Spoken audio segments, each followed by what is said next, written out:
the BBC presents Guilty Party.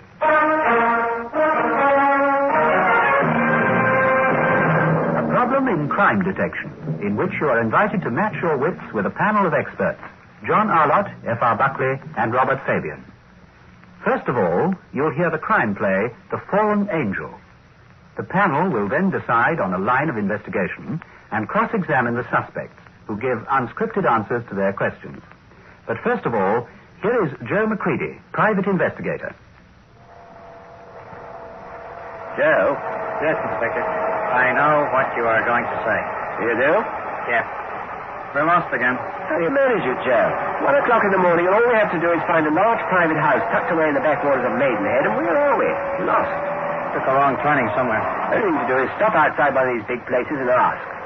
Popular we shall be, shan't we? There's an archway. They said you have to go under an archway. Let's try it. Stood in a bolter's lock, I expect. What? They don't encourage people to visit them around here. This roadway has had no attention for years. Slow down, then, or you'll bust a spring. One thing, it's a glorious moonlit night. All the more reason why we shouldn't be lost.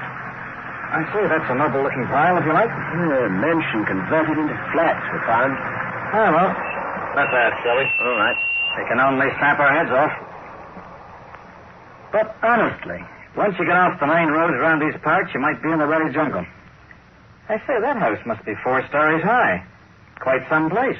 Not as nice close to as it was from a distance. Too modern. Built like a matchbox.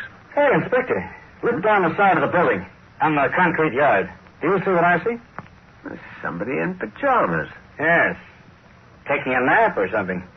Come on, let's see what's happening. Oh, no. And all I wanted was a nice, comfortable bed. Come on, stop moaning.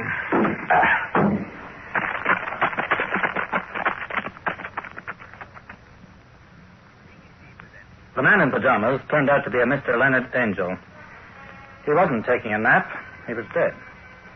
He lived with his wife in the top flat, and when we eventually made contact with her, which took some time, she was rather fuddled with sleep and drink. There'd been a party, apparently, and Mrs. Laura Angel had been enjoying herself. Coffee helped to sober her up. Oh, I really am sorry about this, but we had quite a party. When I went to bed, I more or less died. Your husband did die. Poor Len, I can't somehow accept it. Only a couple of hours ago, we were all laughing and drinking together. Oh, no, that's not completely true. We weren't really laughing all that much at the end of the party. We had a row. You and your husband? Oh, the 4 of us. And poor Len. Who were these 4 people? No friends? Oh, they were all partners in the firm. Forward Plastics Limited. There was Len, Johnny Tidmarsh, David Jenkins, and Ferdy. Ferdy Tremaine. What was the row about? Oh, what does it matter? A row's a row. Our parties usually end up in a row. The point is, what's happened to poor Len? You're sure he's dead? The police doctor's report will be in soon. From what I could see, he died from a fractured skull. What do you mean he fell and landed on his head? No. I mean, he looks as though he died from a fractured skull. But you told me he was lying on the concrete yard. Yes. Well, that's strange, because the windows of our flat look out on the lawn. All the windows? Yeah. Our bedroom there. Then there's this living room. And that door over there is his spare bedroom. No windows overlook the concrete yard. Yet he certainly looked as though he'd fallen. To me, anyway. The roof. The roof? Yeah. Sometimes when he's had a few drinks, he goes up on the roof and he does exercises. Says it stops the hangover the next day. Maybe he did that and fell. It's a low parapet on the roof. But he's your husband. Surely you know whether he went up there tonight? We had another row after our guests left. So he went and slept in the spare room and I slept in our room. So really, you don't know what happened? Oh, I went to bed and died, like I said. Had too much gin. It must have been mad to go up and do exercises on the roof after drinking as much as he did tonight. Just felt in that sort of mood, I suppose. Most time he'd just open the window and take deep breaths and all that. And I'd play merry hell about it. Len, dead. Oh, my God, what's going to happen to me? was just beginning to penetrate it. And we were quarreling. We said some hateful things to each other. And those were the last words I ever spoke to him. Oh, Len, Mrs. Angel, do any of the neighbors know you well enough to come and help a little? No. Only parts of the building are occupied. The other rooms in the house are in the course of being adapted into flats. Well, is there anyone? Friends, relatives we can call to be with you? You shouldn't be alone just now. Only my friends. They'll stand by me. Bertie and Johnny and David. Well, give me their phone numbers and we'll contact them. I dare say we shall want to ask them a question or two anyway. Oh, this will be the police doctor. Turn in, Jeff. Okay, Inspector. Oh, one thing. How does one get to the roof, Mrs. Angel? There's a ladder that swings down from the ceiling at the end of the hall. The trapdoor in the ceiling has a lock on it to prevent children playing around up there. But Len had a key. I told him it wasn't safe. I told him. Now, come in, Doctor. Well, what's the verdict? And the doctor's verdict was that Leonard Angel had died as the result of a fractured skull. He had multiple injuries also, as one would expect from such a fall. On the soles of the plimsolls he was wearing, there were signs of green, muddy slime. We went up on the roof, the trap door to which was open, and the ladder in position for ascending. Where the parapet made its join with the roof itself, we found a narrow line of this same muddy slime, which had collected over the years as rainwater had washed the mildew and dirt into the sides and corners of the roof. At one point, there were slide marks as though someone had skidded. These marks were right above the spot in which we found Mr. Angel on the concrete. A clear case of accidental death, one would say. But in view of what Mrs. Angel had said about a row, we thought it advisable to ask a few more questions. The doctor stated that death had occurred at about 12:30 a.m. The first person to arrive at the flat as a result of our phone calls was Mr. David Jenkins. A terrible, terrible thing to happen. Poor Len. You were a business colleague of his? Co-director. Forward Plastics Limited is the company. We make all sorts of plastic materials. Indeed, if ever at any time you might be wanting some sheets of plastic, transparent or color-printed, we've got some very unusual designs. Yes, I'm sure you must have. Mrs. Angel said you'd had a quarrel with her husband. Yes. Pity. We all pitched into him, you see. Why? What was the trouble? We'd had a splendid offer for a takeover from one of the biggest plastics companies in the country. We all wanted to accept. But Len Angel wouldn't agree. And our legal agreement inside the company was that all four of us must agree to winding up the company or selling out. Otherwise, it didn't happen. So now Mr. Angel is dead, you'll be able to go ahead and sell out. Yes. If there's any bright spot in this tragic affair, that's it. I need the money. Was the argument very heated? Well, Ferdy and Johnny Tidmarsh and I did express ourselves pretty forcibly, you see. What about Mrs. Angel? Whose side was she on? Oh, on our side. Anything Ferdy Tremaine said, she'd support automatically. Oh, like that, eh? Laura's always had a soft spot for Ferdy. Did Mr. Angel know about that? Difficult not to know. She'd follow him round the room, looking all sheep's eyes at him. Got a bit embarrassing, I tell you. Would you say that Mr. Angel was jealous? Well, naturally, he didn't like his wife playing up to some other chap, even if he was a co-director. Matter of fact, I reckon that the reason Len Angel was against the takeover was because Ferdy Tremaine organized it. Now, tell me, Mr. Jenkins, have you ever been up on the roof? The roof? Here, do you mean? Yes. Apparently, Mr. Angel was in the habit of doing exercises up there, especially if he'd had a few drinks. You don't say. Everybody to his own taste, say I, not my idea of fun. But then he didn't drink all that much tonight. Not as much as usual. What time did the party break up? Well, seeing that we were getting nowhere with Len, only saying rude things to him, it all broke up early, you see, about midnight. Where did you go then? My home, of course. You married? No. Housekeeper? No. Woman keeps the place clean, comes in every day for a few hours. I eat out mostly. So you went back to an empty house? Empty flat, yes. You didn't go back to the Angel's flat at all once you'd left at midnight? Not I. Why do you ask? You're not suggesting that somebody pushed poor old Len and sort of helped him into eternity, are you? Stranger things have happened. Well, if it's a question of motive, I don't think you should be asking me questions. No? No. Ferdy Tremaine is your man. Why, he's got it always now. He's got the takeover as he wanted it. He's got Laura Angel. He's all right, Jack. Thank you, Mr. Jenkins. I think we'll have a word or two with Mr. Tremaine. This is a very sad business, Mr. Tremaine. No, terrible shock. Awful thing. Poor Laura. But where? How? What happened? We found him lying on the concrete yard. That's all we know. The concrete yard? Well, had he fallen or something? That's how it looks.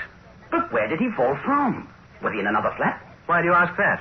It's obvious, old chap. If he'd fallen from the window of the spare room, he'd have been lying on the lawn, not on the concrete. We think he fell from the roof. The roof? Well, what the heck was he doing up on the roof after midnight? Oh, don't tell me he's got a girlfriend up there. Damned uncomfortable spot to choose for a romantic rendezvous. Was Mr. Angel in the habit of having a romantic rendezvous? Oh, he had his fun, all right. Led poor old Laura a devil of a life one way or another. You're fond of Laura, Angel, aren't you? Oh, that Welshman's been opening his mouth, has he? Just because the chap behaves decently towards a woman who's having a raw deal, old Jenkins tries to make it into something it isn't. You know, he's a funny chap. Never quite sure about him. Never has anything to do with women himself, but always believes the worst of everybody else. Frustrated, I suppose. You married, Mr. Tremaine? Divorced, old chap. One of these marriages that don't work out. Mind you, no hard feelings. We're the best of pals still. Oh, but I say, this really is a pretty bad show, isn't it? I mean, did he fall, or was he pushed, so to speak? What do you think? Well, it's difficult to know what to think, really. The takeover's bound to go through now, which will save David Jenkins from the bankruptcy court. Makes you think. We gather Mr. Angel was in the habit of doing exercises on the roof. What, at midnight? With a wife like Laura? Oh, he must have been a nutcase. Exercises on the roof, I ask you. You didn't know he went up on the roof to do exercises? No, that was one of his peculiar little ways he never told me about. How would you go about getting onto the flat roof of this place? Well, never given it a thought. I suppose there is a way up there. Bound to be. There always is. But I'm not all that fond of being on the roof. Oh, you're not seriously suggesting that he went up onto the roof at midnight to do knees bend upward stretch? Oh, surely not. Oh, we can only go by what Mrs. Angel told us. And you think that he must have slipped or lost his footing somehow and fell over the parapet? It's a possibility. But what's the alternative?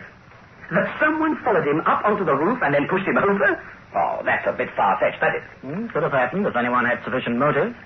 They might have attacked him in his own flat, then taken him up to the roof and pushed him over to make it look as though it was an accident. Well, you'd have to be a very strong man to get a chap like Angel up the steps and through a trap door, or whatever the arrangement is up there. Yes, wouldn't be easy, I agree. Tell us, Mr. Tremaine, what did you do after the party broke up? I gave Johnny Tidmarsh, he's our other director, a lift home. I went in, had a night What chat. time did you leave his place? Oh, 12:15 or 12, I suppose. He only lived about a mile away.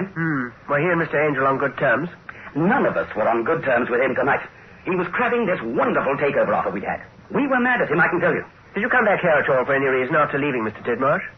Come back here? What for? Well, maybe to try and get Mr. Angel to change his mind. No fear. If I'd come back here, I'd have socked him one. I'd lost patience with the man. That's what we rather imagined.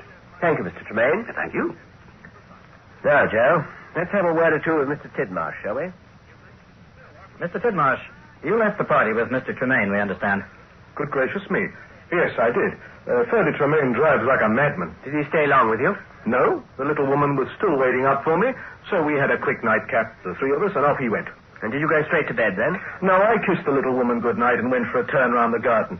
I was in rather a state of turmoil mentally. You didn't go back again to see Mr. Angel? Funny you should say that.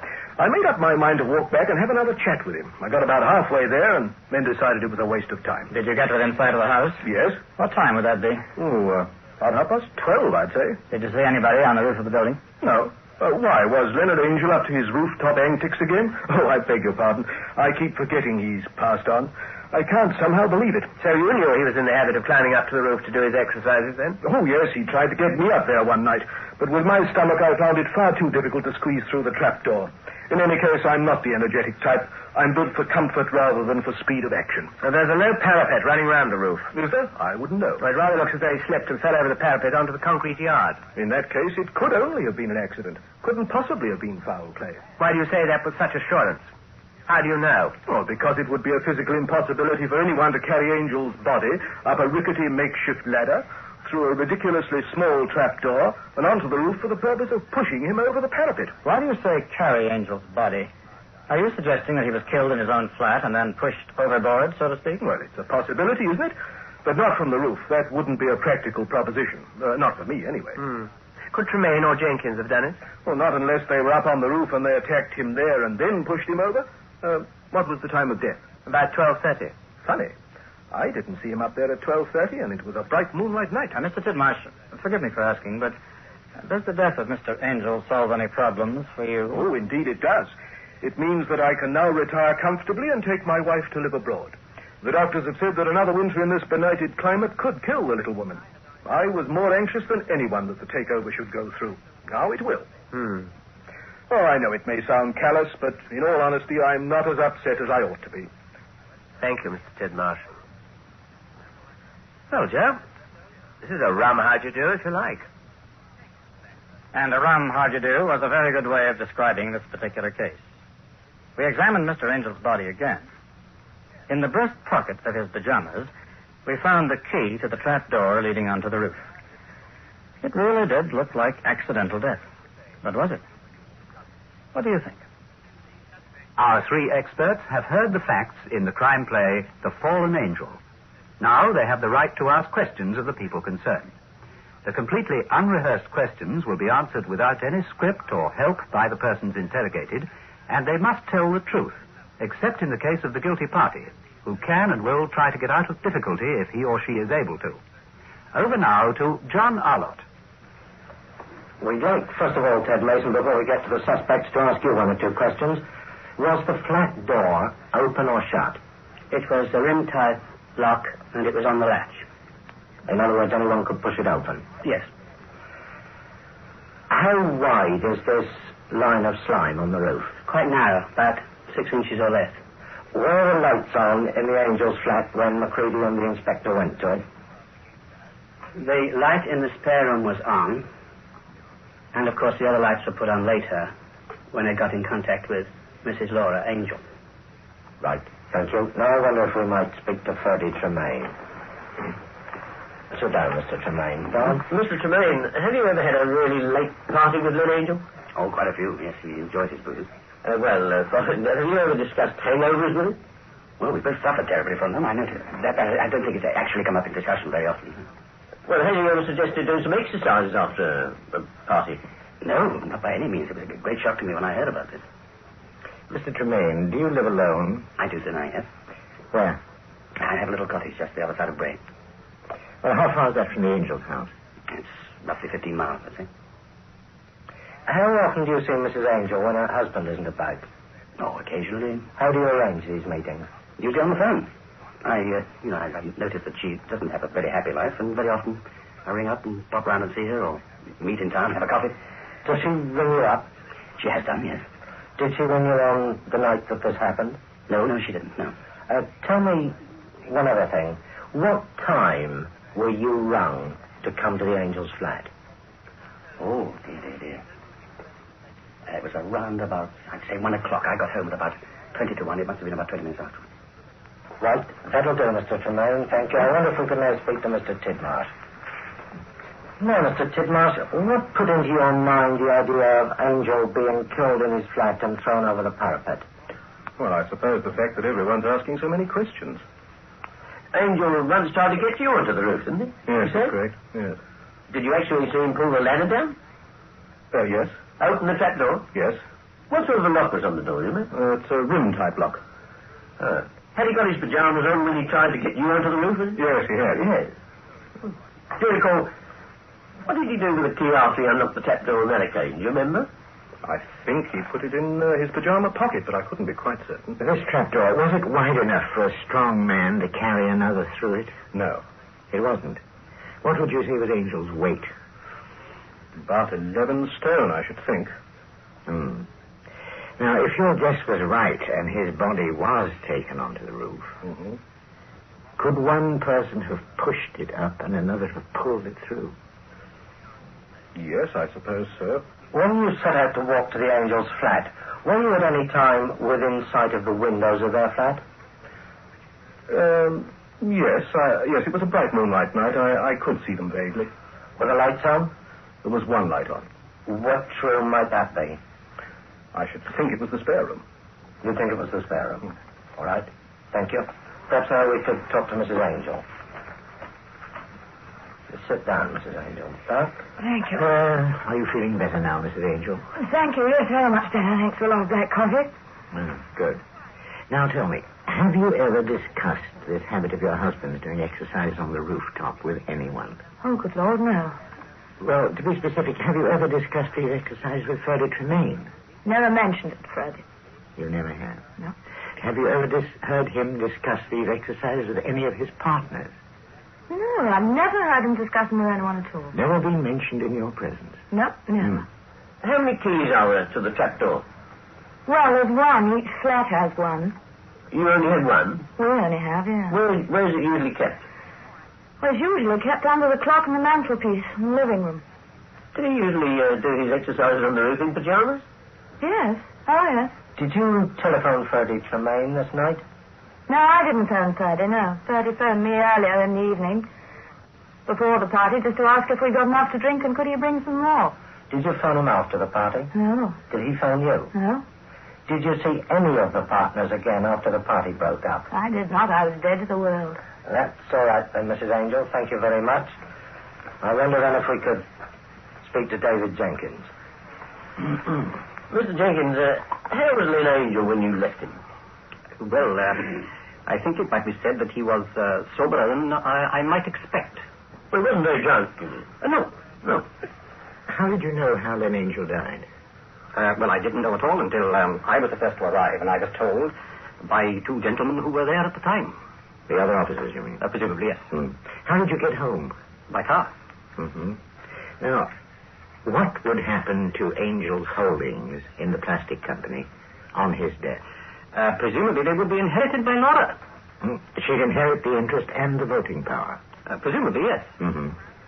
How much drink do you think Mrs. Angel had that night? Well, it's very hard to tell. Quite a lot, I should say. I should say more than a husband. What about any of the others? Would you say any of them were drunk? No. Would you say that either Tidmarsh or Tremaine was in a violent temper with Angel? Oh, not a physically violent temper. No, I think they were just irritated by the fact that he wasn't prepared to sell. Were either of them violent men? I shouldn't have thought so, no. Well, now, I'm sorry, Mr. Jenkins, because there's the signal for the end of our interrogation. Well, now, we're still satisfied that the clue is... Oh, yes, it's difficult, a little... Well, now, Ted Mason, we're satisfied that Ferdy Tremaine is, in the main, the guilty party. But we're sure there must have been some collusion with Laura Angel. The clue we're satisfied is that Tremaine knew that Angel was in the spare bedroom. But the only person who could have told him that is Laura Angel, because the row between her and her husband that caused him to go into the other room didn't happen until all the partners had gone. We think he came back to the flat intending to argue with Angel, knocked the door, and was told that Angel was in the spare room.